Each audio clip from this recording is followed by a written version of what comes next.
What's up, everybody? Before we start the show, I just want to put out a reminder and a thank you. First and foremost, thank you guys so much for supporting everything we've been doing over the last 7 years or so. If you want to help support the show, easiest way to do that is head over to what'sinyourhead.com. Click on any of the links on our website. If you're on a computer, those links will be on the right. If you're on a tablet or a cell phone, scroll to the bottom. You'll find the links on the bottom. I especially suggest heading over if you're a fisherman, an angler, if you're wanting to get into fishing. You hear me, Mike, and Morgan talking about it, and you're trying to find affordable quality equipment, head over to what'sinyourhead.com or d-410.com. Click on the Cast King link and check them out. You can get quality, and I mean quality. If you guys have seen my YouTube channels, especially within the last 2 years, just about all of my fishing equipment is Cast King, and that's because it is quality and, more importantly, affordable. So if you want to help support the show, plus get some quality fishing equipment, head over to d-410.com or what'sinyourhead.com. Click on the Cast King logo, and anything you purchase helps go to support what we're doing. Thank you guys so much. Before we start this podcast, I want to do the big giveaway for the month of April, even though we're now into May, but this is for the advanced copy of our friend Mir's book, The Houdini Club, The Epic Journey and Daring Escapes of the First Army Rangers. So I have all of our names in a bin here. We're going to give it a shaky, shake, shake, shake, shake, shake. I'm going to pull out a name here. And the winner is Mr. Connor Trent. Congratulations, sir. Connor Trent, you are the winner of the April giveaway of the Houdini Club. I will reach out to you on Patreon. Please log in and check your messages. I'll get your address and we'll get this book and some stickers sent out your way. Congratulations. And a reminder, if you guys wanted the opportunity to win on the next Patreon giveaway, please head over to what'sthescuttlebutt.com, what'sinyourhead.com, or d-410.com. Click on the Patreon link, sign up, and subscribe. All you have to do is be an active subscriber to be eligible for the next giveaway. Thank you guys so much. On with the show. Digital 410 Productions proudly presents the What's in Your Head podcast.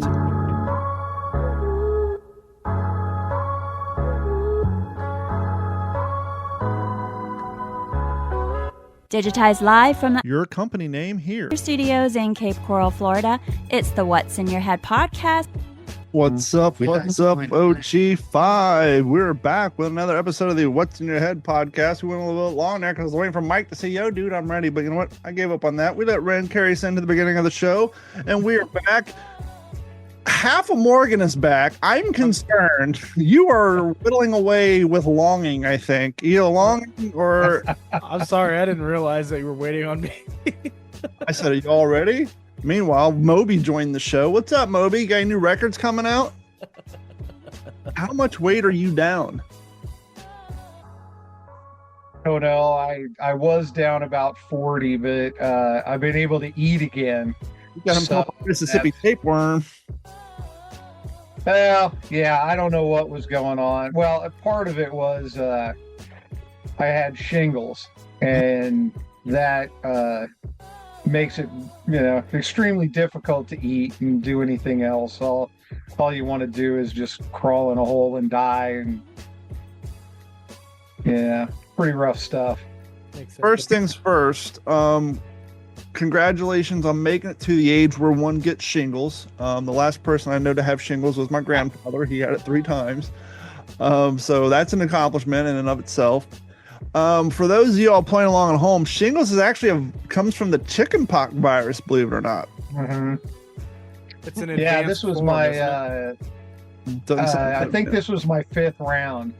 5th round. So 5th round, yeah. Good Lord. Yeah. So yay me. Mike, your kid is probably the youngest kid out of all of our kids. Has your kid have chickenpox? No, Do kids still get chickenpox? I don't think so. Is it wiped out with the jab? Well, I don't know that it's wiped out per se, but it's definitely... Well, actually, there was one. What was it? It was recent. Measles. Did you guys hear about the measles outbreak that was coming back? That's a goose of a different color. I mean, I'm pretty sure we all got a measles vaccine or something like that at one point, right? Oh yeah, you get measles, mumps, and rubella are all one shot. So I mean, we've been getting that vaccine for how long now? I mean, at least 30 years, probably 40 or 50 or more even. What vaccine is So that? the measles. We're talking chickenpox. I know, but my addition to that is the vaccine has been around for quite a while for Well, measles, and that still popped back up. So I mean, whether or not chickenpox is completely, out of the game, I don't want to say I that for haven't sure. had health insurance since like 2003, so I'm not Holy up to date shit! on my inoculations. Fun fact, Morgan, did you know that there was a chickenpox vaccine that was produced in 1995? Yes. I didn't, because 1995 was my sophomore year. I had more things to worry about than chickenpox. But the answer, according to AI, since the since the introduction of the chickenpox vaccine in the United States in 1995, chickenpox cases have declined by over, anybody got a guess percentage? 63%. Mike, 73%. those you playing at home probably think Mike's way over. Mike is under Holy shit! Really? Oh, wow. 97, declined by 97%, which would make sense why Really? Wow. none of us can remember the last time anybody got chickenpox. Right. I was born in 78, which Yeah. chickenpox is like a little kid thing primarily. You usually get in elementary school. Sure. And Oregon can remember this. So I was born 98, 99, 78, 79, 80, 81, 82, 80. So around 83, 84, I was 5 years old, just getting into kindergarten, first grade, 86. I got, I remember, I tell you exactly where I was when I got chickenpox. We're at my cousin Johnny and Matt's trailer up on top of the holler. And so, and fun fact, if you guys go to Analog 410 and go to the guns video, you'll see a video of me, my cousin Johnny, and my very young Sariana shooting an AR-15 in Kentucky. You can't tell, but behind us is a single wide trailer completely engulfed in weeds because they moved out of there in 2001. We were shooting down what used to be their driveway, and up to the right, and in the video you will see, and I'll link it on this episode. We walk around the barn that has collapsed, and he's showing how the hayloft fell and is being propped up by the old headboard of his waterbed. Rewind to 1984-ish, 1983. I was standing below said hayloft when his older brother Matt pissed on me. Golden rain from the sky, because that's what Kentucky boys do. You just piss on one another. And so I remember lifting up my shirt to see I had chicken pox. Oh no. So of course, where does a 5-year-old, a 6-year-old who got pissed on think chicken pox come from? Clearly being peed on.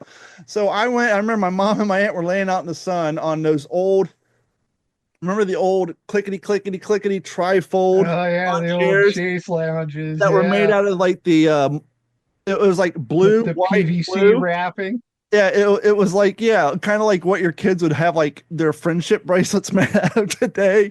And so of course back then they're all covered in iodine and in oil and Crisco. And so you had to put a towel down that thing or you slide out of it like a slip and slide.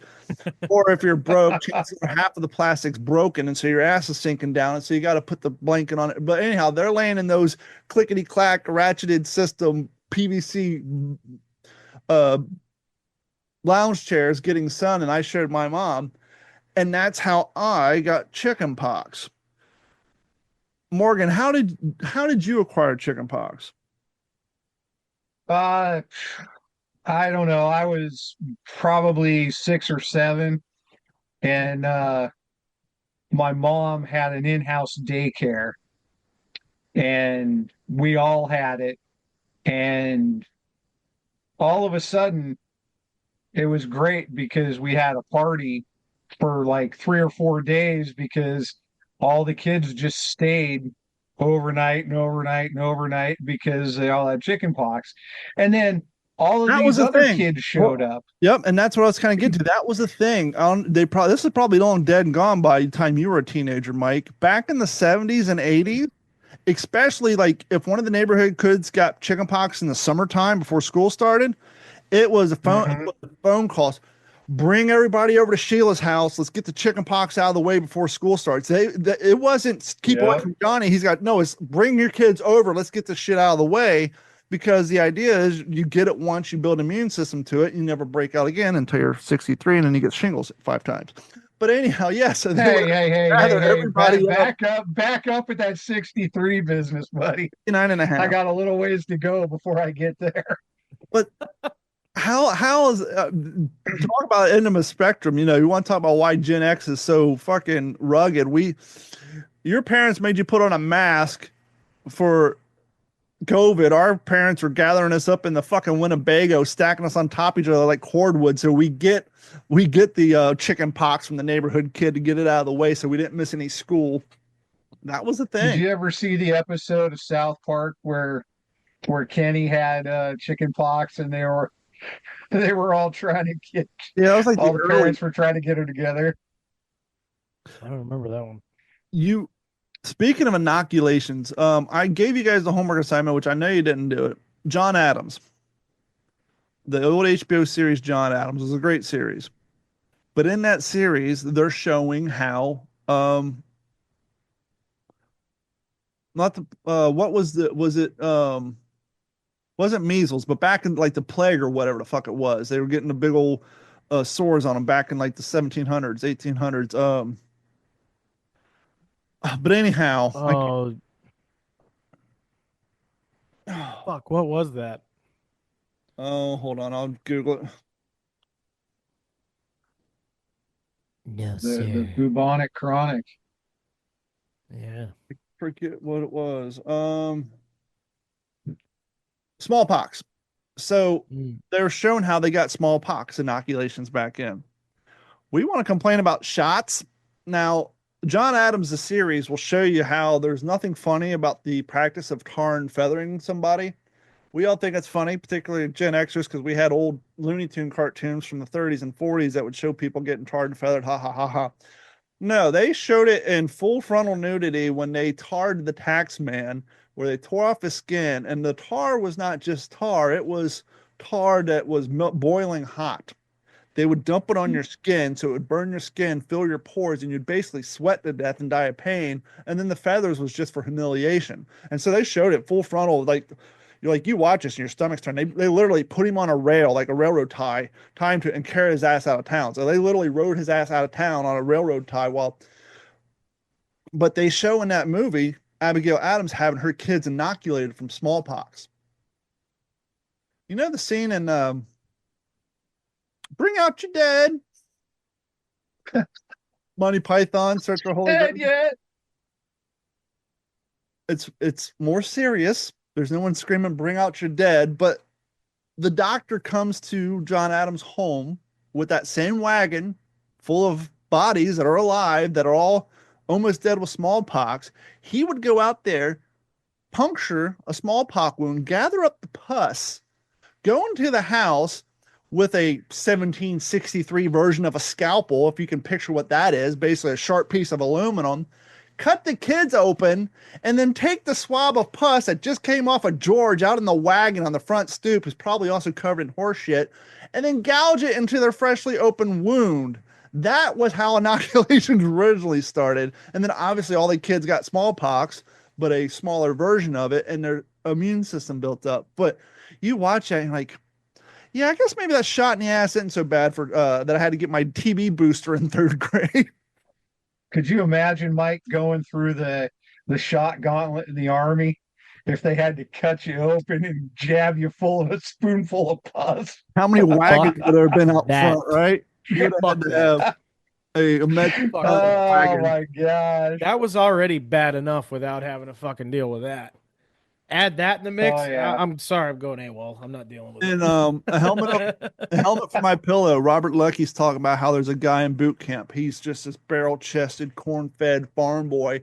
He's so wide that he wasn't fat. He was just a brick shithouse.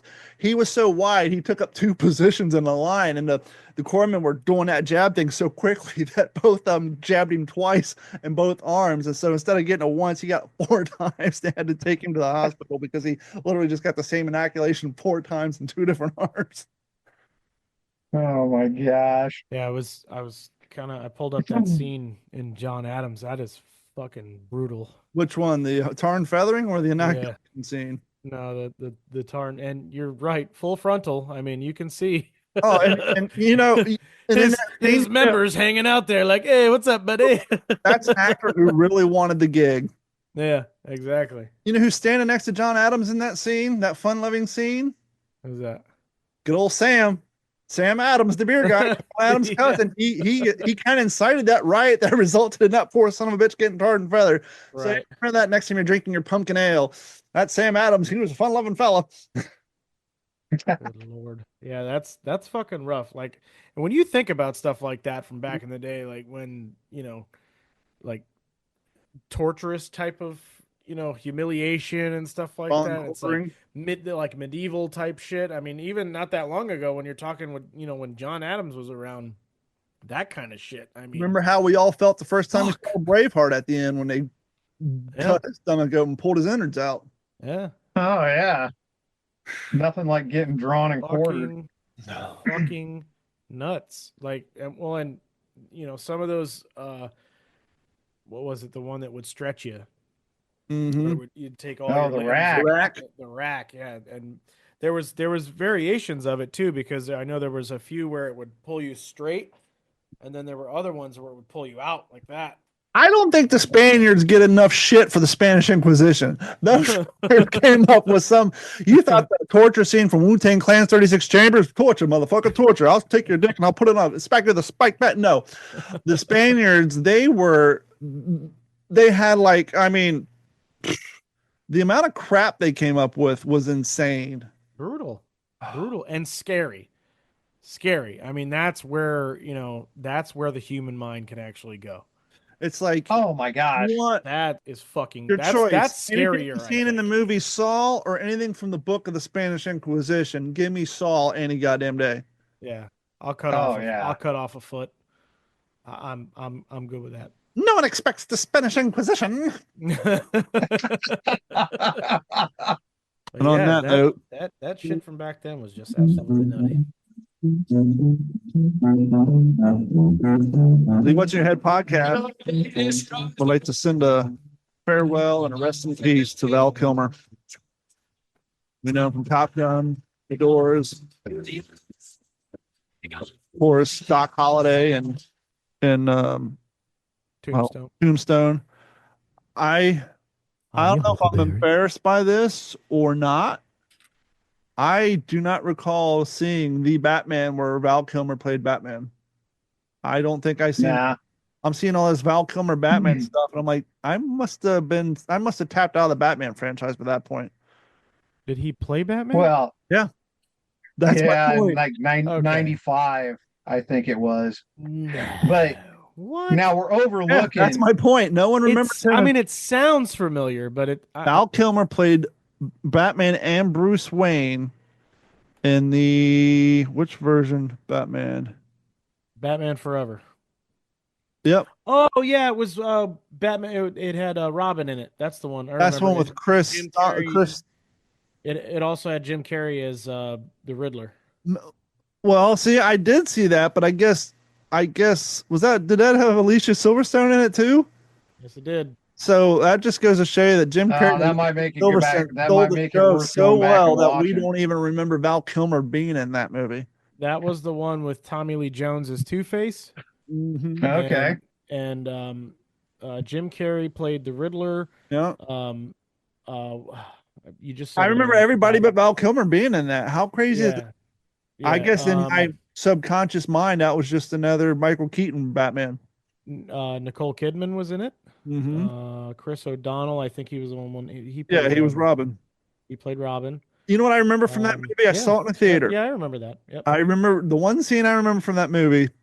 Saw it in a theater, and they made a dig at the 1963 Batman. I remember they got off of a submarine or a boat, and they stepped on this metal contraption in the water, and Robin goes, "Holy rusted metal, Batman!"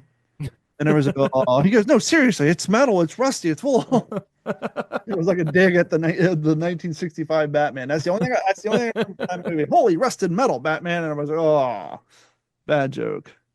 But yeah, So Kilmer passed away. He's been sick for years. I know when he was in Top Gun, it was primarily a lot of CGI.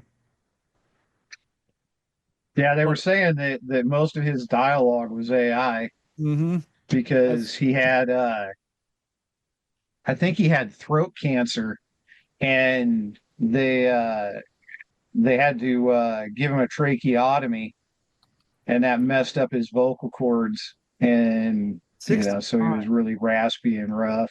In 65 2014, is young. he had a tracheostomy done, I believe, and that was what basically the whole vocal thing, like you were saying. USA Today, Val Kilmer And, caused the death. How pneumonia and throat cancer is their headline. Yeah. So I Once want you to talk get about weak, his pneumonia will two knock you good down. movies. Is what movie? I want to talk about his two good movies, The Doors. Well, Real then we Genius go ahead. and Top Secret. If you haven't seen those two, Top Secret, is fantastic that the one with the movies. laser-driven popcorn popper? No, that was Real Genius. That was a fantastic movie. Now that's a movie I can get behind. Yeah, absolutely. Wow, my uh, microphone went like completely hot there. Yeah, it did.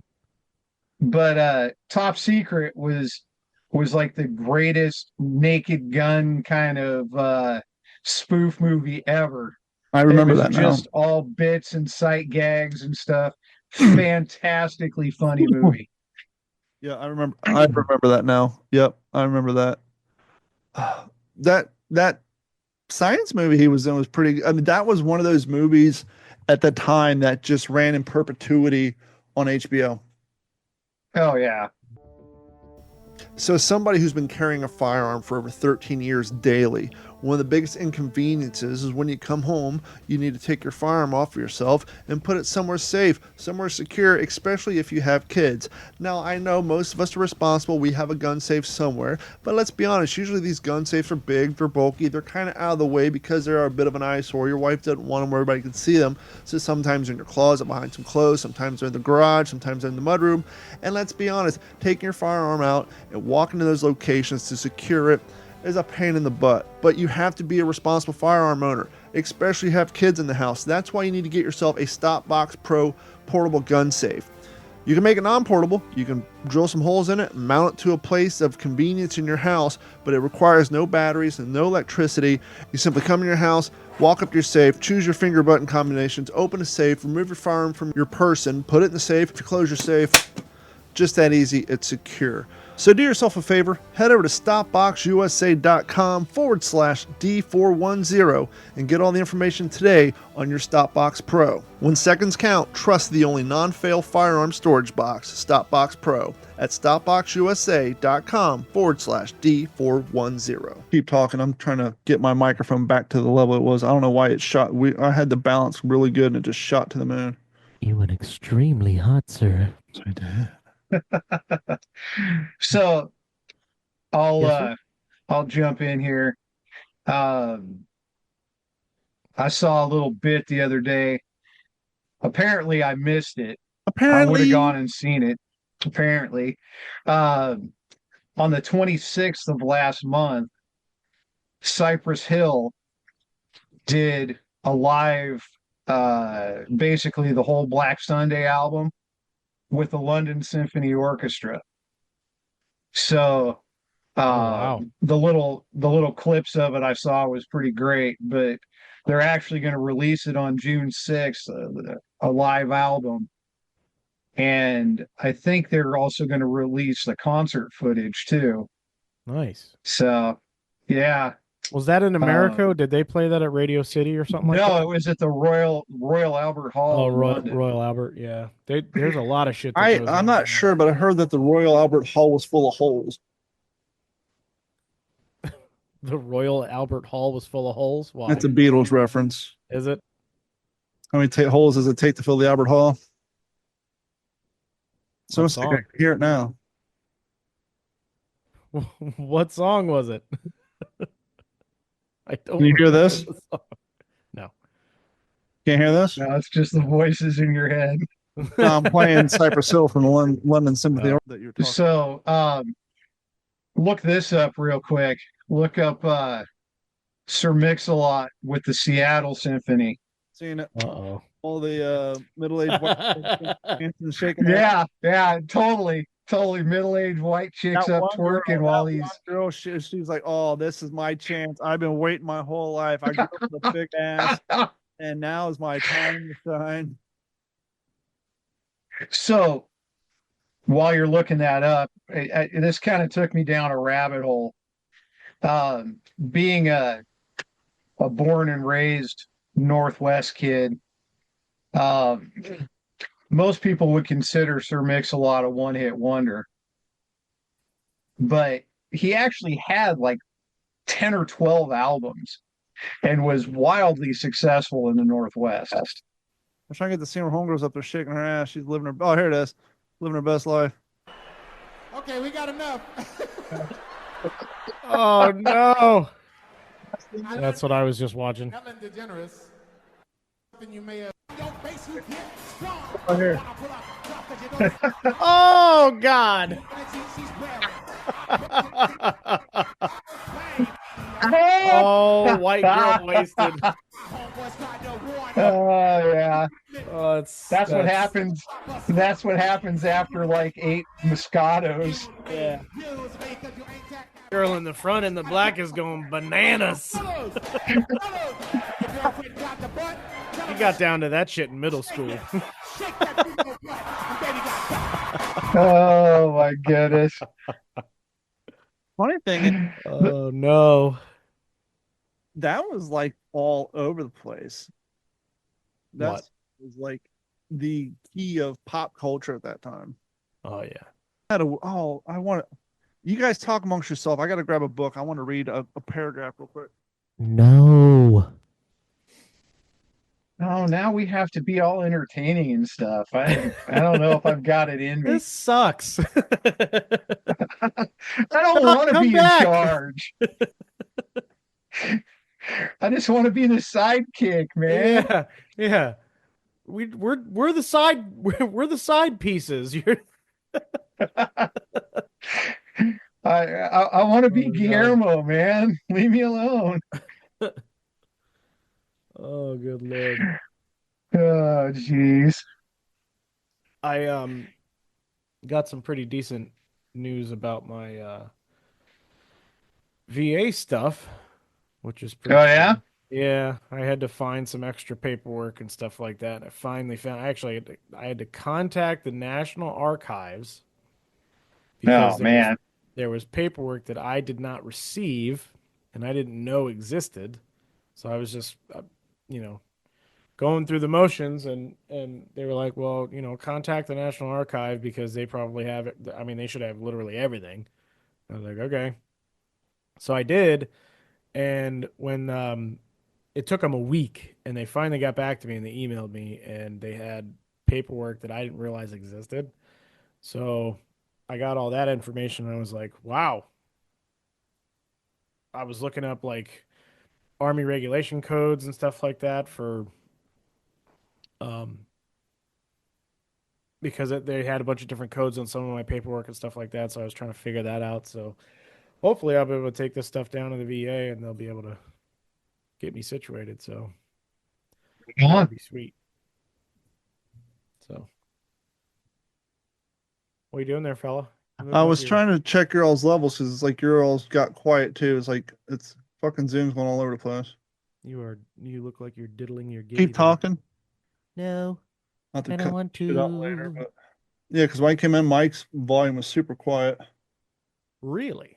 Well, Yeah. we were just kind of having a chill conversation, NPR style. Yeah, Morgan's is nice. Mine's good, but Mike's is quiet. Maybe he needs to turn up the mic on his side Oh, excuse me. or I don't turn know. up the Mine's volume on your Zoom. usually pretty loud. You're good enough there, I guess. Okay. So I've been reading this. 1984. You ever read this book, Morgan? You seen it? Oh, yeah, great book. This is a great book. You all should read it, particularly now. But I was reading it last night because now that I'm off my homework books for What's the Scuttlebutt, I've been reading book after book. But I came across this paragraph. I'm going to slaughter it, but deal with me. Just remember, I got a learning disability.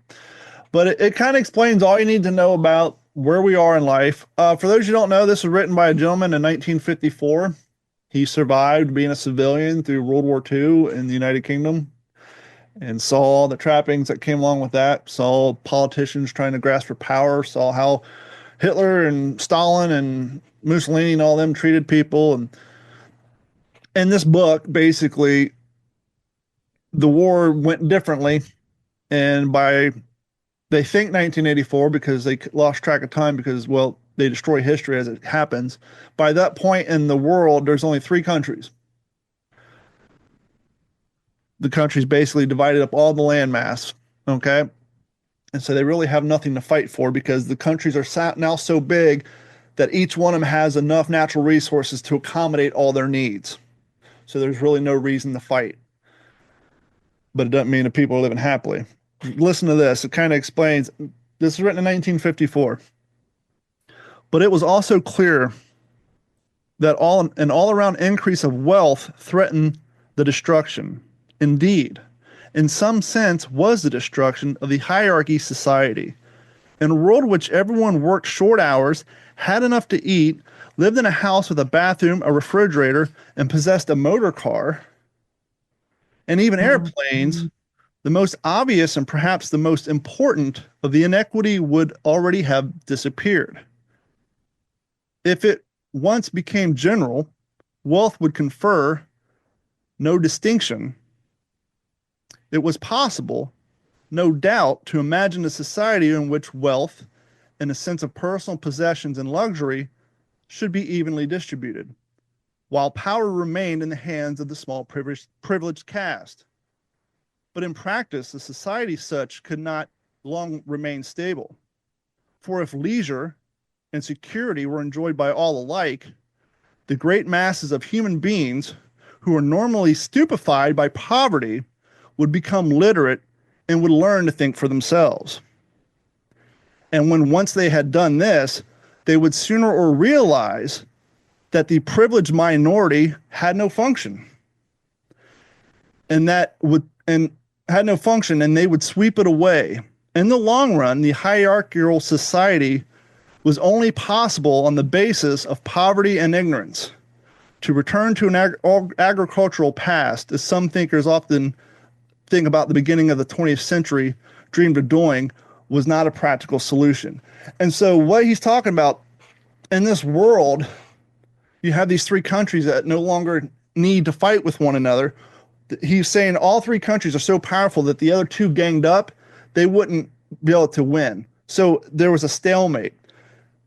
And so the way they control their people, right? Because if you have everything you need, you have a harmonious society, right? Equilibrium. Everybody's working, everybody's producing, everybody has what they need to produce and to sell. And if all 3 countries have all the things they need, there's no need to invade, right?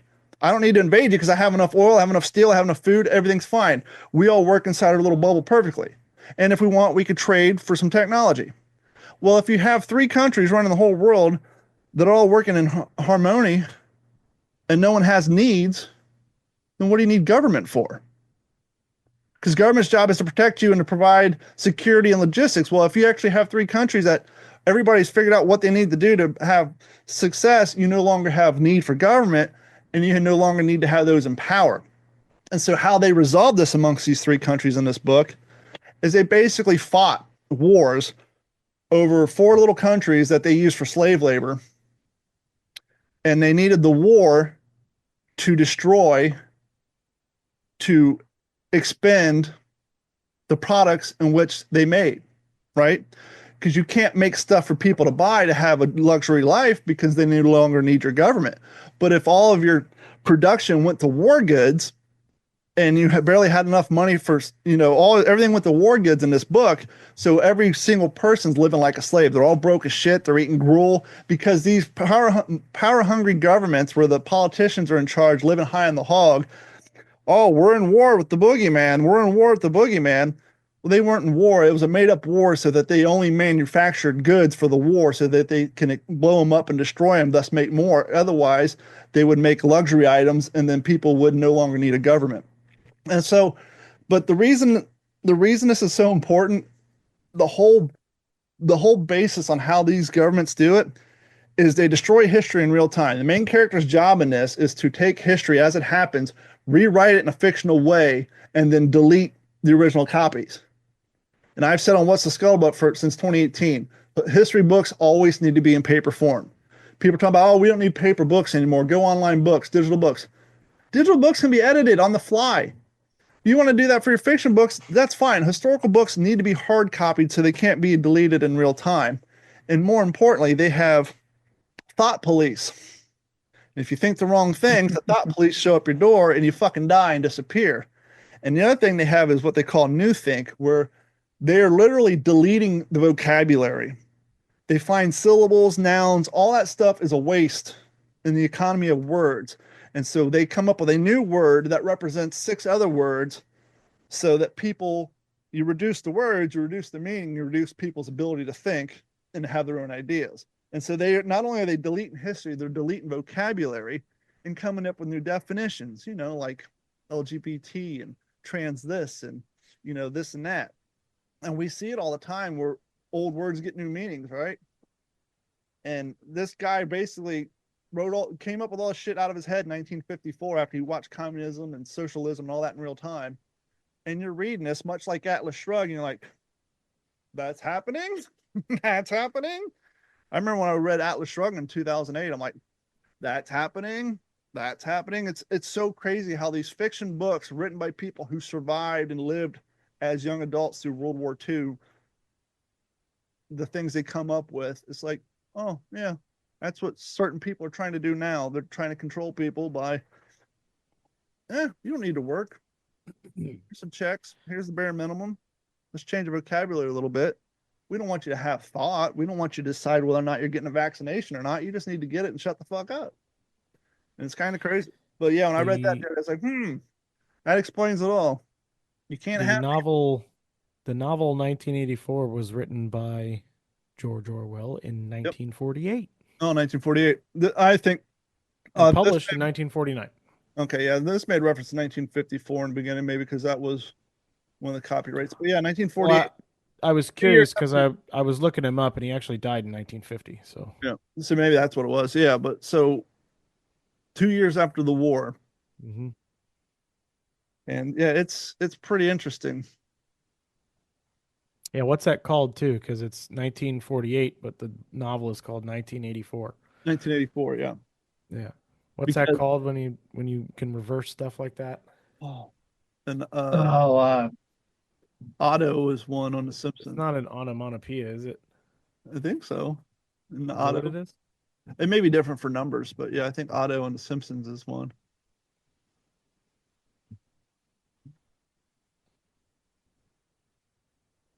But I would strongly recommend reading that book. Yeah, that sounds like I think we've talked about that before. That sounds like a good read. Problem is another good read is Atlas Shrugged. Both have become politicized because obviously the people on a certain side don't want you to read books that show that their mentality is insane. So they tend to politicize. Oh, you don't want to read that. You're a right wing nut if you read 1984. Okay, fella. So Fahrenheit 451. Heard about another good one. What's that? He also wrote Animal Farm. You guys have read Animal. Yeah. Same guy. And Harrison Bergeron is another good one. Kind of relates to our current thing about trying to make everybody equal. Mm-hmm. I should probably start reading more. I don't read that much. I didn't read that much in school.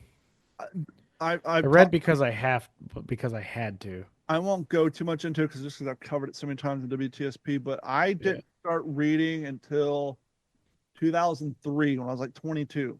Obviously, with learning disability, I hated reading, and I hated reading in school. But some moron made a mistake of giving me, a guy who doesn't read, not even comic books. Comic books was a bridge too far for me. Sure. They gave me a Books A Million gift card for Christmas. This, you might as well give me a gift card to fucking Bath and Body Works or Victoria's Secret.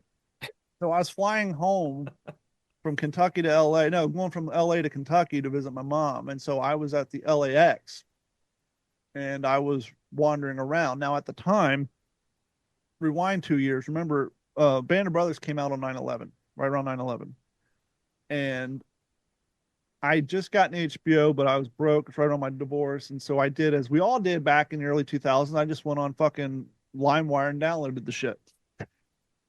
And so when I moved to California, I was living in my dad's spare bedroom. I would just watch Band of Brothers on that old ass computer. You guys seen my compact Presario with the 2 megahertz CPU, 256 meg CPU and 128 megs of RAM. The custom window. And I still have the book. I was walking around the little bookstore at LAX and I found Beyond Band of Brothers. No, it's the story of actually I'm looking right at it now. Brothers in Arms, Best of Friends. It was the Wild Bill Garnier and Babe Hepburn story from Band of Brothers. And so I bought that and I read it on the plane. I said, "Holy shit, reading's not too bad when it's something you actually have an interest in." Because in school, Yeah. you don't have an interest in shit, and your parents trying, I don't want to read that. I can't read anyhow. And who would have known? 22 years later, I would be interviewing Wild Bill Garnier's son and granddaughter on my show. Right. Who would have thought that I would be interviewing authors? Which, by the way, if you guys head over to patreon.com and sign up, you're entered to win. This April's giveaway is the Houdini Club. We just interviewed him. This episode will be up. I think I've interviewed 20 authors now. I have an entire goddamn library in here, and I leisure read for fun. So if you hate reading and you haven't read since school and you're an adult now, pick up a book. You might surprise yourself. Yeah. It's actually kind of nice to turn off the social media and do like your grandpappy did. Read on the toilet instead of swipe. You'll be happy. Why I have toilet paper as bookmarks. See, and that's the kind of books that I end up really diving into was always like autobiography type books where and specifically I'd have to say about like the music industry and stuff like that because I was so entranced in music and like playing the drums when I was growing up and stuff like that. So Thank you for reminding me. Before the first novel I read, actually, before I moved to California, right before I moved, my roommate had Heavier Than Heaven, which was Kurt Cobain's biography. I read that. okay. And then I think I read Marilyn Manson's biography. But other than that, those are the only 2 books I leisure read just because they were available to me. But yeah. The ones that I had picked up was I mean I own a physical copy of Behind the Paint. Mhm. That was given to me as a birthday gift. And I started to physically read it and then I was like, I don't want to tear it up because it like, you know, sentimental to me or whatever. So I listened to the audio version of that and he actually read it and whatnot, you know, through and through. So I did, you know, understand the story of that up until like whatever it was, 2003 or four, whenever the book actually came out. And then like an additional, like when he did the audiobook version of it, like an additional like 5 to 10 years after the book had already come out, like he put on like this little extra after the fact, like a chapter fucking 18 or 19 or something like that about it. But anyway, that one. And then if you haven't read it, and I don't know if you like the band or care for the band or not, it's actually a lot more interesting. The Heroin Diaries by Nikki Sixx I haven't from read Motley that. I Crue. did read, but yeah, no, I haven't read that one. And to Mike's point, 98% of my books, obviously the World War II, but even still, there are Yeah, biography or autobiography. To yeah, me, it's more interesting to read crazy shit that really happened to someone, opposed to make believe shit. But yeah, this is historical fiction. But and so yeah, yeah, if you don't like reading, try reading a biography, especially yeah. crazy survival story, a mountain climbing story. It don't have Reading about favorite art. about something that actually happened. Like you know, that's the kind of stuff that I like. Is like, and especially stuff either like right before I was born, like, you know, probably in your guys' era, like in this, you know, 60s, 70s, and 80s. Back in the old days. You know, around the time that, you know, because my dad was born in 61. So I like to learn about a lot of stuff that happened when he was around, you know, when he was a younger man and, you know, my mother and, you know, stuff like that. But even stuff like around when I was a kid, because it's something that I can go, wow, when I was, you know, 5 years old, such and such happened, and you know that was the kind of shit that was going on. It kind of goes hand in hand with watching like documentaries and stuff too. Yep. it kind of kind of ties in with that as well. So If you want a reason to read, just go watch the latest episode of How I Heard It, the Mike Rowe podcast, where he's talking to Tim Allen. huh, Holy fuck. Tim Allen is more than just craftsman jokes. yeah, Dude was a philosophy major. They that interview, you're just like, holy shit, I need to read more. These two guys, the yeah, knowledge base that they have. Um, Tim Allen, like he's to this day, he's actively like hanging out with like philosophy professors and engineers and shit. yeah. Is wicked, wicked smart. So yeah, just go listen to that. I wanted to bring this Did story you up. know that Mike Rowe is an opera singer? He is, yeah. He's a bad motherfucker too. He's awesome. Yeah, I fucking love yeah. Mike Rowe. He's the shit. The way his podcast originally started, because I've been listening to episodes since episode one, back during the pandemic, he would do reverse stories in the stylings of like Paul Harvey would do it. He would start talking Hmm. about somebody and all the shit they're doing, and his name was Steve Gutenberg. That's the way I heard it. You're like, holy shit! He would tell these outlandish stories, and that's the story of how Betty Crocker made her first brand. Like, what the fuck? And they're very cool. Now he's doing long format interviews with people, but it's yeah, he goes back and talk about how he got his start doing QVC at 2 a.m. selling like moon crystal necklaces and shit. That's how he got his start. Was doing QVC live at like at 3 in the morning and would get Oh man. calls from people. That's that. Well, and that. Well, go ahead. No, go ahead. I want to. Well, there was actually another, kind of diving into the music world a little bit again. Is he's not really a new artist. I mean, his album's been out for almost. Well, some of the songs he's written and they've been on YouTube for a couple of years, but he actually didn't put out an album until like 2023 or whatever. He was a songwriter in Nashville for quite a few years, but that Steven Wilson Jr., who's becoming extremely popular because of his Live at the Print Shop song that he did, the rendition of Stand By Me. Okay. And that kind of blew up on TikTok there for a little bit, and like now everybody's finding him. What's interesting about him, a little bit of backstory: he grew up in Indiana. He grew up like right down the street from uh, who's one of the big like folky kind of artists from freaking Indiana. What the hell was his name? Tom Petty. John Cougar. Cougar, yeah, Mellencamp. He grew up like right down the street, like knows his entire family, and he tells this story basically like all these songs and everything came up because his dad passed away. I think it's been 6 or 7 years ago now, and he wrote all these songs basically for his dad. And his album is called Son of Dad because he is a junior. And kind of, he what he likes to dive into is, all the, some of the things that he, grew up and, the things that his father taught him and stuff like that. But what's interesting is that him and his father were polar opposites. His dad worked on cars and was like a real rugged, like outdoorsy kind of, you fix it yourself kind of guy from, the country. And here's his kid, just this nerdy little fucking kid that was very interested in like science and stuff like that, was not interested in like working, like, doesn't change tires and shit like that, right?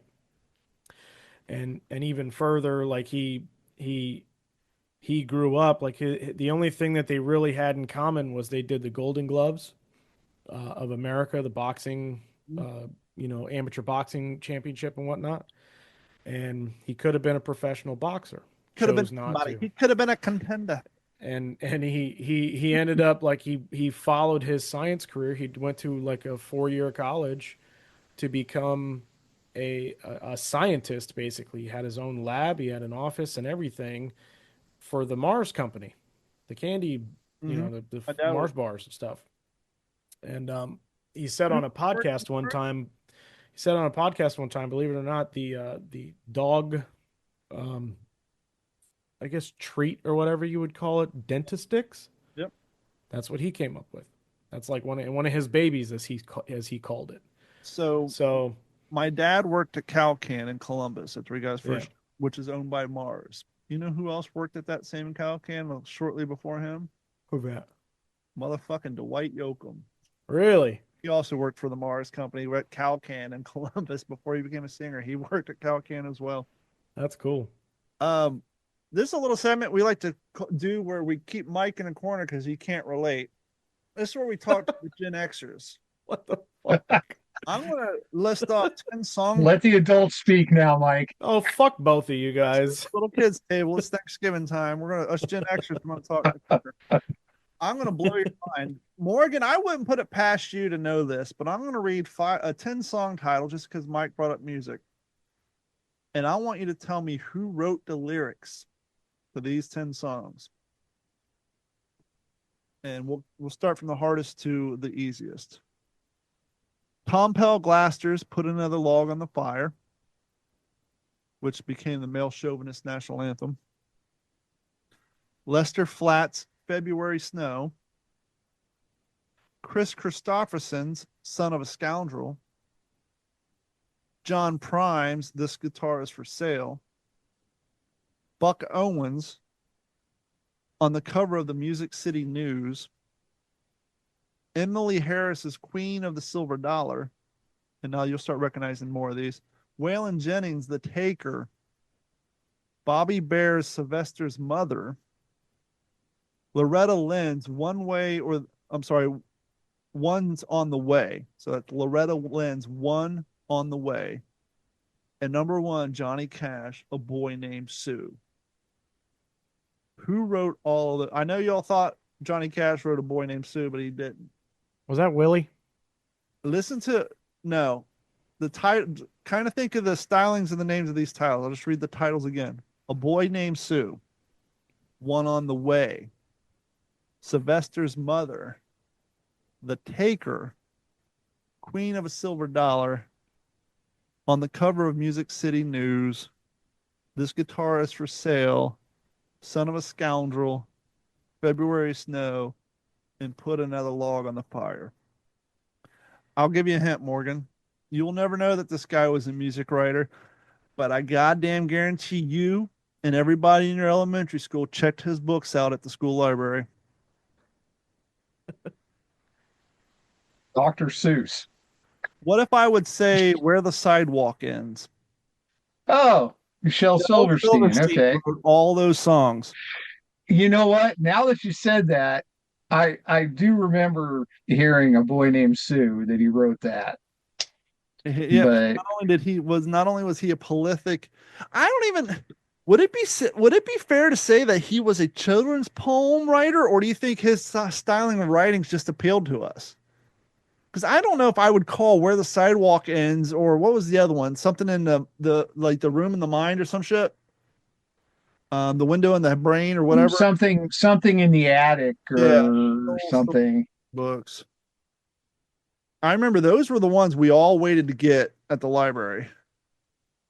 Oh, I think it was probably just more like the poetry of the times, and it just happened to appeal to kids. did Shel Silverstein carry A over Light your in the Attic? generation? Yeah, Light in Light- the Attic. Uh, So you had Falling Up, yes. Sidewalk Ends, The Giving Yes. Tree. Yeah, a lot of that stuff, a lot of those books, I mean, I don't remember like Book Report or anything like that, but there No. were, I don't remember specifically reading any of those, but I do remember seeing those covers like either in the library or I would see them like somebody would check it out or something like that. I vaguely remember checking out one of them, but I couldn't tell you which one it was. And I don't even remember anything about it. There goes my dog in the background. Here's what I love about Gen X and our parents.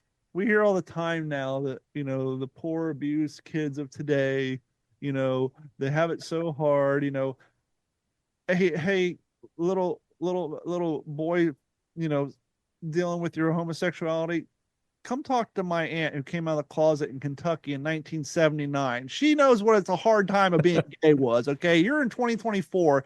You don't have a hard time. But here's how crazy our grandparents and our parents were when we were growing up.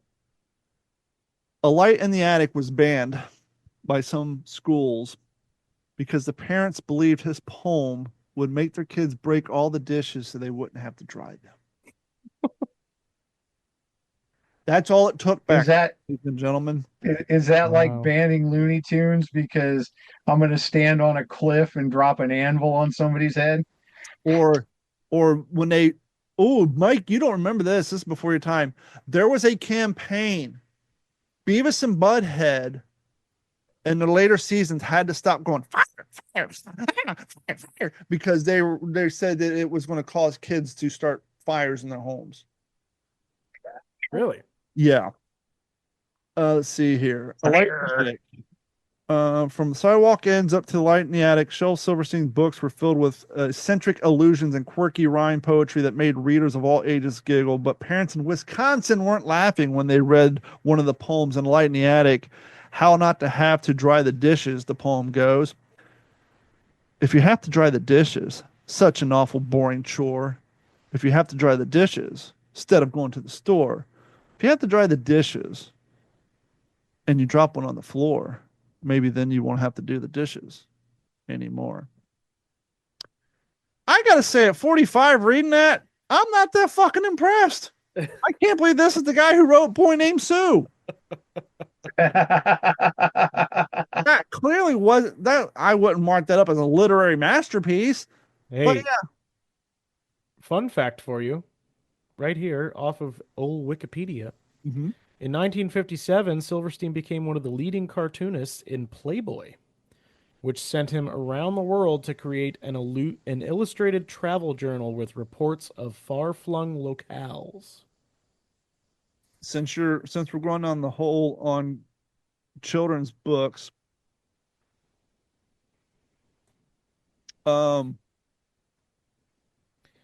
And it just says during the 1950s and 60s, he produced 23 installments called Shel Silverstein Visits as featured for Playboy. Employing a sketchbook format with typewriter-styled captions, he documented his own experiences at such locations as a Pennsylvania naturist community, the Chicago White Sox training camp, San Francisco's Hot Ashbury, Hate uh, Ashbury. Haight Ashbury, Fire Island, Mexico, London, Paris, Spain, and Africa. And it's crazy to think that, in our oversaturated world where you can look up anything, that, London was a completely like far away place. And now you can turn on the BBC channel on Roku and have it in your living room 24 hours a day. here's It's something. just nuts to me. To that point. Here's something that Mike won't also remember: school-sponsored pen pal programs. Before Oh yeah. internet, we didn't have internet. There was a school sponsored. They would get you One time. or somebody from Britain or Zimbabwe to open up a channel of pen pal, and they would teach you the proper way to pen a letter. And I still write my emails in the proper way. Hello, sir, comma, space. Oh yeah. Yeah. One time I wrote a pen pal letter. Just Guy in once. prison doesn't count.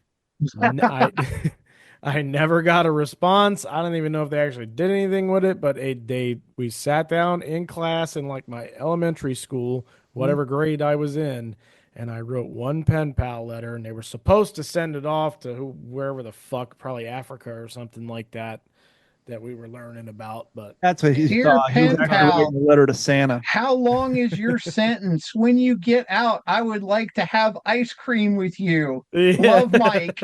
Thanks for the previous letter. I'm not sure why you asked me if I had hair on my legs yet, but Oh, that's so bad. I got that creepy phone call. Fourth grade. People think the pedos are running rampant now. No, I remember like 7 in the morning. My parents are gone. Some creepy dude. You got hair on your legs? Dear Puff Daddy. Yeah, right? Let's go Uh, for lighthearted subjects. Some of our favorite subject: government misspending and misappropriation of funds. We all know what is the key role of parking tickets. Anyone? Anyone? revenue generation. No. Safety. Money. Yeah, it's free money, right? Fun fact: Yeah, in revenue generation. 2008, the city of Chicago was so broke and so desperate, they sold the rights to for the next 80 years of their parking meters to a hedge fund that's controlled primarily by companies out of the Arab Emirates. So they're trying to buy it back because they're so broke, but it's a non-money winning proposition.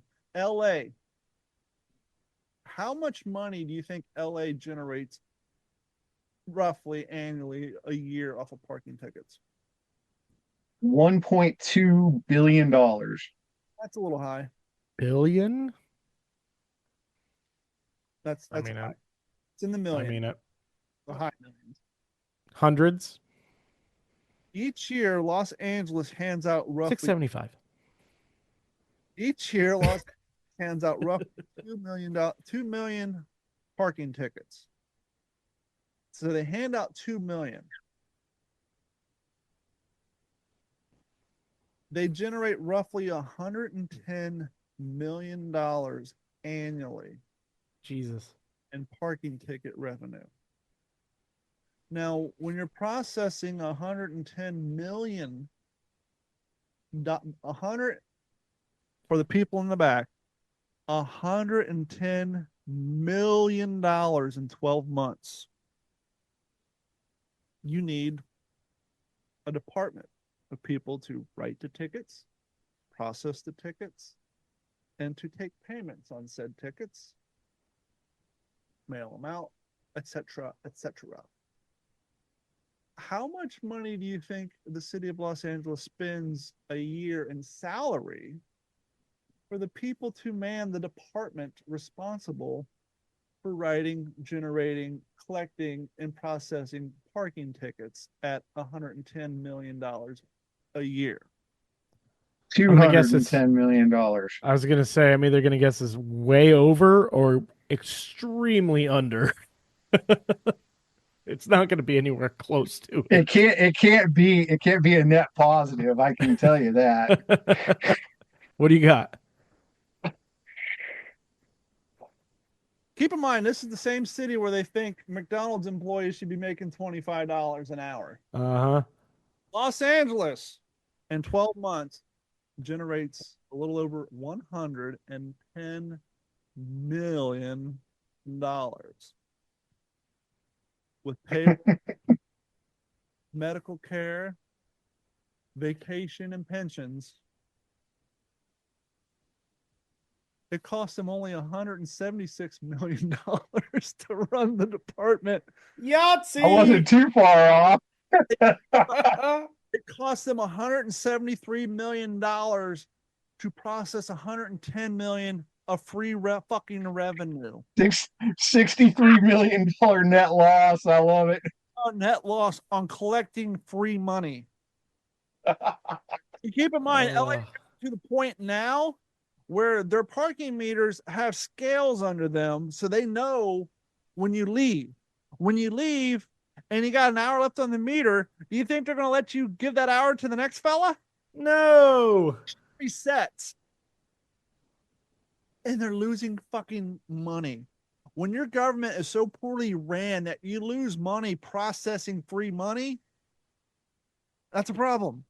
Well, you're just Incredible. you're just spending money. That's all it is. That's all it is. At the end of the day, you're just spending money. And you know goddamn well they're not employing 500,000 people to take your money in person. I'm sure if we looked into it, 83% of these tickets are paid online. So it's not like they got to pay the salary of people to man the registers to process your tickets. Mm-hmm. No, So what I'm curious about is out of that $110 million in parking tickets, what the percentage that's actually paid is. Well, let's ask ChatGPT. Let me log in so I can get a quality answer here. I mean, I know eventually they'll suspend your registration and yeah, stuff like that. So, you can't register your car if you don't pay them. But I bet you it's only like 60 or 70% of them that get paid. The other 30% or 30 or 40 are outstanding. Let's see. What is the percentage of parking tickets paid in LA County out of all the tickets written? Determining the exact percentage of parking tickets paid in LA County is challenging due to yada yada yada. Let's see. Um, While in some cities like Austin, Texas have reported nearly a quarter of parking tickets issued between 2018 and 2019 are unpaid, similar details data for Los Angeles County is not publicly available. Figure that one out. Therefore, without specific figures, yada yada yada. So we LA keeps that shit close to the vest, but we can tell you that Well, if Austin has 25% unpaid, we can assume you that know, LA County are probably 45%. So if Morgan was the mayor with his big D, he'd be like, well, it's not our fault. If everybody would pay their parking tickets, we wouldn't be in the net negative. well, being a former tow truck driver, I would just be out there impounding cars, every day until people paid their tickets. Included too. I'm sure in Ohio, you would get a bench warrant for unpaid speeding tickets. In Columbus, you got a speeding ticket? Oh, When I got a speeding ticket down here, I was scared of it. I called to how long? I just realized I forgot to pay that speeding ticket. We don't do bench warrants down here, sir. Fuck you. No, they just I that's what Florida does. I had my license suspended because I forgot to pay a fucking toll.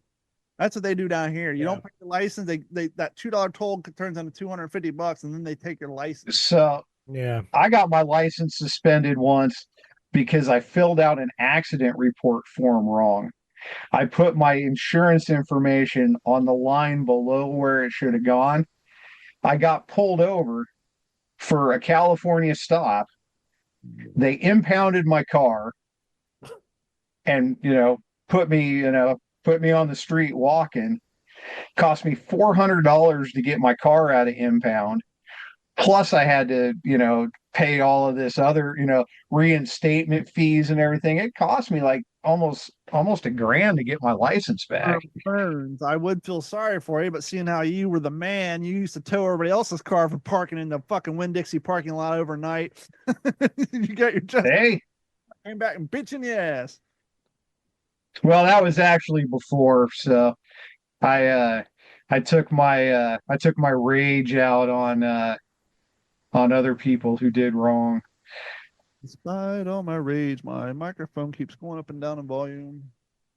See, that's also why I bit the bullet. I mean, I didn't really bite much of a bullet. It wasn't that expensive, but I got the fucking Sun Pass. I got both stickers. I registered the account. I got all my license plates, with the exception of my boat and my trailer, for the boat. But literally everything is all on that account, and I have, a set limit. I check it every now and again. I throw a few bucks on it because Yep. I'll be the guy. I'll be the fucking guy that it'll show up in the mail, and I know it showed up in the mail, but it'll end up in here in the office, and I won't see it, and I'll forget to pay it for whatever stupid fucking reason because I just didn't get to it right away, and then I'll be getting a notice in the mail or some stupid shit, or Well, I'll I'll get tell you pulled what the over for killer something is. stupid. I keep getting toll by plate, Yeah. and there's a way that you can tie it to your SunPass account. And I Automatic. think that my $2.50 toll is now like a $30 toll because I've put it off for so long. Yeah. Just trying to get We, it tied to my SunPass account.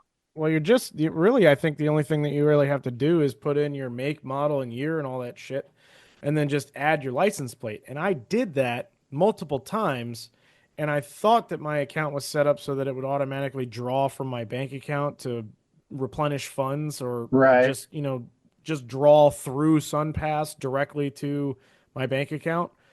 And there were times I went through the toll, and then naturally 30 days later I got a thing, and I was like, what the fuck? Like, it's on my account. Like, what's the problem?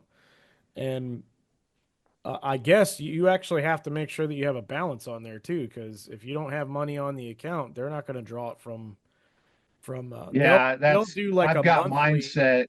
Yeah. I I think I've got like $30 on mine. Yeah. when I had at computers we had it, but now I make so many few trips over there that I'd rather just Yeah. get the letter in the mail and pay the 250 on the website and be done with it. But see, I go to Orlando Yeah. kind of regularly, so I mean, Oh, yeah, you're one of those kind of rich dudes that Mickey goes Mouse up to the Land. theme parks all the time, huh? oh yeah, one of those rich dudes who has a brother that works there and it doesn't mind, tossing him a bone every now and again. I had a profound thought when I was reading that passage yesterday, and I wonder what you guys think. Yeah, They say that money is the root of all evil. sure. You know what the root of all evil truly, the basis of everything negative in life comes down to? What's that? Someone taking something from someone else. List me any sort of thing that horrible happens that's not boiled down. Something like rape. Rape is the ultimate expression of taking something from somebody, right?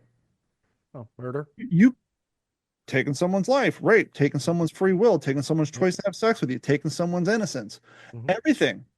Everything horrible in life comes down to someone trying to take something from something else.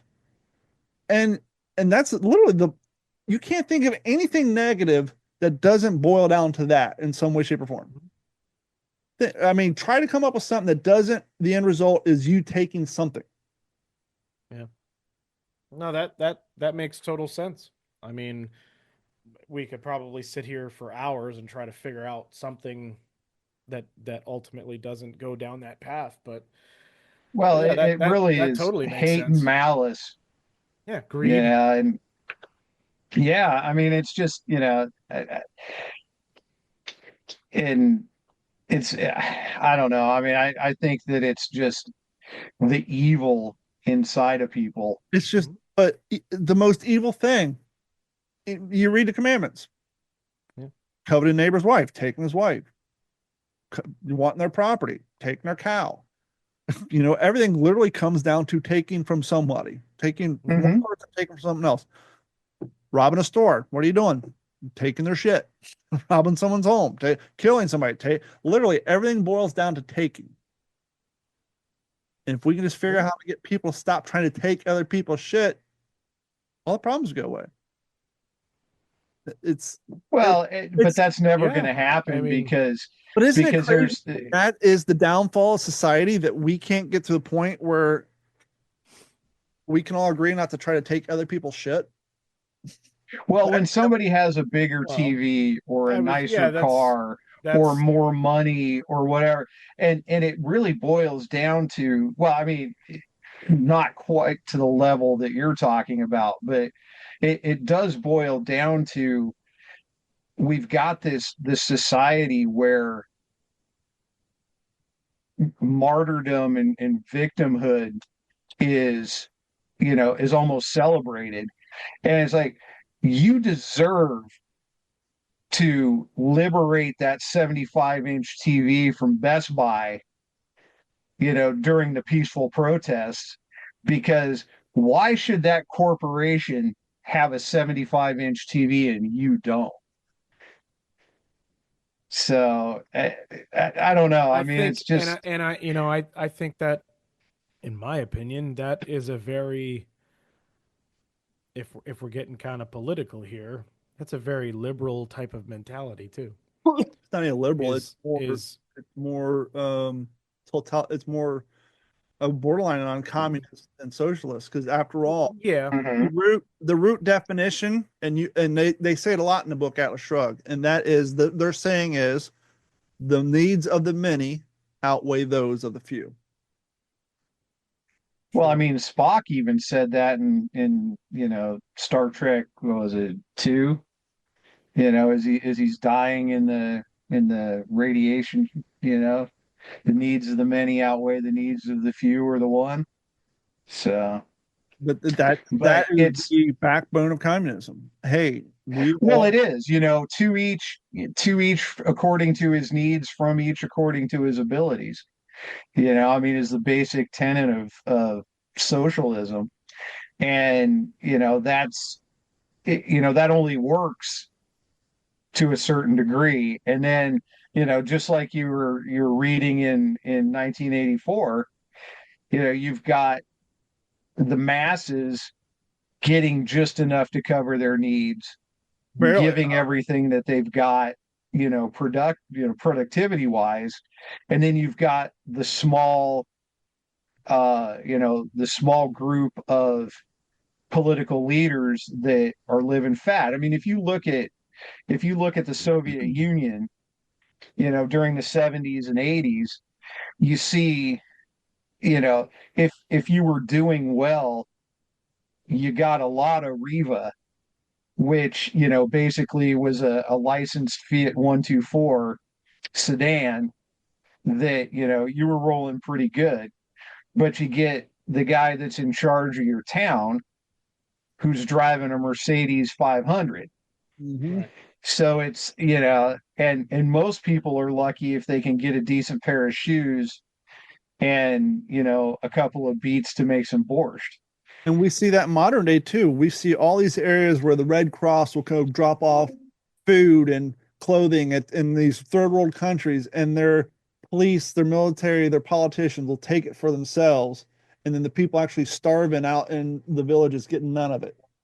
And we see Oh, that was huge in the 80s and 90s with all the relief that, you know, Band-Aid and We're the World and all that. It raised billions and billions of dollars, and it all ended up in warehouses, basically, hijacked by warlords, Mhm. and very little, if any of it, made it to the people that actually were starving to death that we all thought we were helping. We'll wrap up the show on a question. Mike, how old is your cell phone?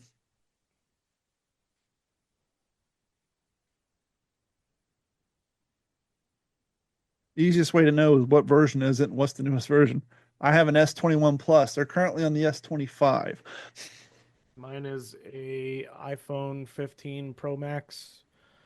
I think 17 comes out this year, so a couple of years. Morgan? Mine's probably about 3 years old. Mine is a Motorola Stylus 5G because I don't do well. I mean, I've got an iPhone for work, but I don't do iPhones. I don't do Galaxies. I paid 199 bucks for this phone off of Amazon.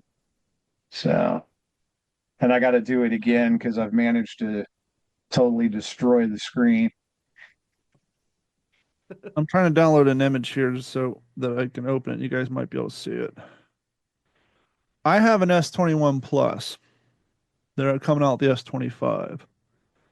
I'm trying to get a white page on here, but you guys aren't going to be able to see it because even Google now has crap on there. At the bottom of my phone, can't really see it, but there's a pink square with a cross in the middle. To the left, there's a little pink house. And as an IT guy, even my boss said I didn't know screen burn was a thing. My phone is so old that I have the toolbar of TikTok screen burn in my fucking phone. I have the house and the plus. I don't know if you guys, I'm trying to get it. Yeah, you can almost see it there a little bit. See the cross in the middle? Yeah, You can see the house. Oh yeah. yeah, the plus and the house on the left. Yeah. I have screen burn. I don't know if it's from live streaming. Um, and you spend too much time on your phone. It can't be from live streaming because that goes away when you Yeah. live stream. So I check my digital well-being. How many hours a day do you spend on your phone, Mike? If you check it, you know how to go to digital well-being? Android on the Android, see, go to ours settings and just go ours to would digital be well-being. ours would be screen time. They call it digital well-being for us Android users because they care about us, unlike your corporate shell. Because Google, they're the good guy. You find it, Morgan? Go to settings, Um, for well-being. yeah, Now, I would expect yours is going to be rather high, seeing how your current, where you're entertaining yourself after work. Mike, what's your daily cell phone usage? Now, this for those playing at home. To be fair, this includes tap to pay. To be fair, Anything to use your phone for. So today, April 2nd, apparently as up to date as it can be. Oh, wait a minute. Okay. 3 hours and 38 minutes. I'm trying to get a weekly overview, but I can give you today as well. Morgan, what's your daily usage? 4 hours, 27 minutes. So the guy with the screen burn on his phone has 2 hours and 1 minute for today. I've actually been keeping my daily, and that includes tap to pay, listen to podcasts in my car, etc., etc. Okay, so I can give you a rundown here. 20 minutes. Sunday was five. Go ahead. Sunday was 5 hours and 52 minutes. Monday was 4 hours and 32 minutes. And yesterday was 4 hours and 42. So I spend about 4.5 hours a day. Out of my 2 hours today, 20 minutes was messaging. 13 minutes. 13 minutes a day using 2FA Authenticator on my phone to log into shit at work. That's how much I have an entire app. Because anytime I log into my client servers, I have to, and by the way, I've moved to a different app. And so that's just a few that I got to do. 13 minutes a day on 2FA log. I only spent 51 minutes today on TikTok. But yeah, and so I don't know if it's an older cat thing, but I mean, I know some of our younger techie people, they're getting new phones like every year. And part of the reason I haven't gotten new phone is I don't want to go through the hassle of moving all my 2FA and all that crap over. Yeah. Yeah. I'm starting to use my cell phone as much as my GoPros now. So I'm contemplating getting a new cell phone just for the camera aspect for all the content I'm shooting, which we'll talk about. I think next week's episode, if the timing falls right, I think we're going to do an episode of What's in Your Head that's going to fall over to Failed to Fail. Me and Mike are going to give you guys a little sneak peek.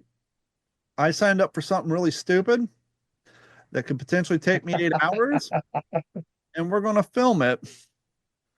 I'm going to be doing my first backyard ultra marathon. Yeah. If I complete it, I will be running a 50K. Wow. Ooh. And what an ultra marathon, the reason they call it backyard ultra marathon is because it's done in loops. So instead of running from point A to point B and having to cover a lot of ground, which requires a lot of city permits and a lot of rental shit, you get like a state park. And so I'm going to be doing potentially 4 10K loops. That's 6 miles every loop. Now the good news is the race ends in 8 hours. And if you do the math, that's a 17-minute mile. My leisure runs are 13 minutes on. I run 3 nights a week. Every night I run a 5K. So like last night I ran a 10K last night. I ran 6 miles last night. And so the cool thing is I can run super slow. If I ran I think I did the math with Chat GPT. I definitely am shooting for a hell of a lot faster than 8 hours. I would like to do 5.5, maybe 6. But let's say I decided, let's just have fun with this and go 8 hours. That means I only had to run a 16-minute mile, and that gives me 20 minutes to relax between each loop. And so it's less of a speed thing and more of an endurance thing. And another secret I'll tell you about ultra marathon, because I've been watching ultra marathons on YouTube for like the last 3 years. Actually, if you get a failed to fail, I had Jeff Pelletier. He's a huge YouTuber. The guy does 200-mile ultra marathons. Most ultra marathoners run for a maximum of 10 minutes at a stretch. It's a lot of speed walking and hiking. Really? So that's the good news is you're not, unless you're trying to win the fucking thing. If your goal is just to finish it, and the cool thing is this backyard marathon, a little extra fun. You have to carry a horseshoe through the lap to show that you completed the lap. Now, I don't know if the horseshoes build, meaning lap two, you got to carry two horseshoes. Horseshoes aren't exactly light. I think, what's the average weight of a horseshoe? 2 pounds? Probably. So you're I was going to be gonna say adding probably weight. 2 or 3. Yeah. So anyhow, Mike's going to go as my crew so that, as I get slower as the day goes on, it gets hotter and my 20 minutes narrows down like 5.5, he can make sure my water bottles get filled up and help me get my nutrition in balance. But more importantly, we're teaming up with Apex Promotions who put these races on, and we're filming content. And so let's say I do these and it's a trail run, by the way, too. This isn't running down the street. This is running through, I don't even know. Terrain. I could be running through swamps. I could be running. So I got to bring my trail running shoes. I actually going to bring two pairs of shoes. When I do my first lap, I'm going to go out under the mind state that I'm running through mud, debris, and everything else. And if I do that lap, say, okay, this is a dry, relatively sand course, I might switch from my trail running shoes to a more universal shoe. But I'm going to go out in that first loop like I did for my adventure race where I had my gaiters on and everything else prepared for an OCR event, and we'll see what happens. But since Mike will have roughly an hour and a half, hour and 45 minutes between time he sees me, he can walk around, get some B-roll. Maybe if he feels open to it, he can interview other crew members and, get footage of what's happening when I'll have camera showing you what it's like to do this. And the longest registered race I ever ran was a half marathon, but the longest distance I ran in general, 17 miles, which would be half of a marathon, a little over half. So cool thing is if I only make it to 25 miles, that's still a personal record for me because that's a marathon. I've never ran a full marathon distance, but my goal is to do the full 31 miles. Question is, how long is it going to take? And Mike and I need to talk about whether we're going to do a rock star thing and just drive up there early in the morning or get a camping site the night before. The state park's already full. The one campground I found today is not exactly cheap, but we'll talk about that off the air. So that's going to come up. Once I complete that, we'll do a joint episode to post on Failed to Fail. So that's coming up. So yeah, that ought to be fun. Fucking A. I think Mike will be intrigued on just seeing people because that's how I kind of got in this. To me, it was crazy to watch. Obviously, the ones I'm watching, people are doing like 100 miles, which is far more than 31, but you got to crawl before you can walk. But just seeing what people go through to get that shit done is crazy. And when you run 16 miles, I'm sure you guys know, you guys had to do some long forest marches back in the military. You have a lot of time to process and think. Fucking right, you do.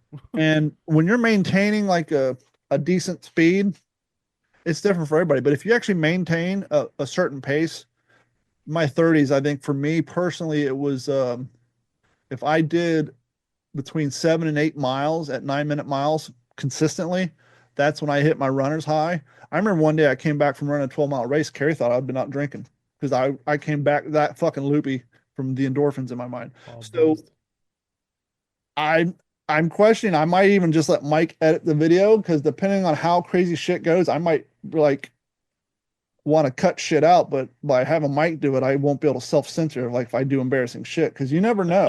You never know at mile fucking 27. We're raw and uncut, baby. Yeah, so it'll be interesting to see. The raw dog that video, huh? Hey, this is D410 after dark, son. Wow, mile 34. We don't know where he got one, but he came back butt naked with a condom on his head, yelling, "Look at me, I'm a squid." And that's going to wrap it up for this episode of the What's in Your Head podcast. Thank you guys so much. And as we said before, head over to patreon.com, sign up and subscribe. You just got to be any registered account. And by the end of April, we're going to be giving away. By the way, this is a not for sale pre-advanced copy that the publisher sent along. And then Morgan, Mike, and I were talking. We're going to get some prizes here to give away as well. But a lot of the stuff is just given to us by vendors, which, why a lot of it seems to be World War II themes. But we're going to get some non-World War II based stuff to give away to Patreon as well. That'll be coming down in the future. But head over to youtube.com, look for Poles and Paddles. That is the fishing content that Mike suggested for the Break Off of Digital 410 Media. I think we're getting a lot of views. struggle is people watch shit on TV, and when they watch shit on TV, they don't subscribe. So we got a hell of a lot more views than we do subscribers, but people are watching the videos. They seem to be liking it. I just got to get them to start subscribing. So head over to youtube.com, look for Poles and Paddles, all one word, and obviously D410 Media. And also, while you're on our website at what'sinyourhead.com or d-410.com, click on those banner ads, whether you're buying dog treats, gun safes, fishing equipment, belts, gun holsters, all that stuff. Anytime you make a purchase and you click on those link, they kick us a few shekels, and all that goes into the pool to pay to keep the lights on around here, keep the bandwidth going, and the web hosting, which everybody can tell you is one of the more expensive parts of podcasting. And so thank you guys so much, and we will holler at you all next week. Yeah, Mike, I'll talk to you Later. about that, how we want to do. This has been a Digital 410 production.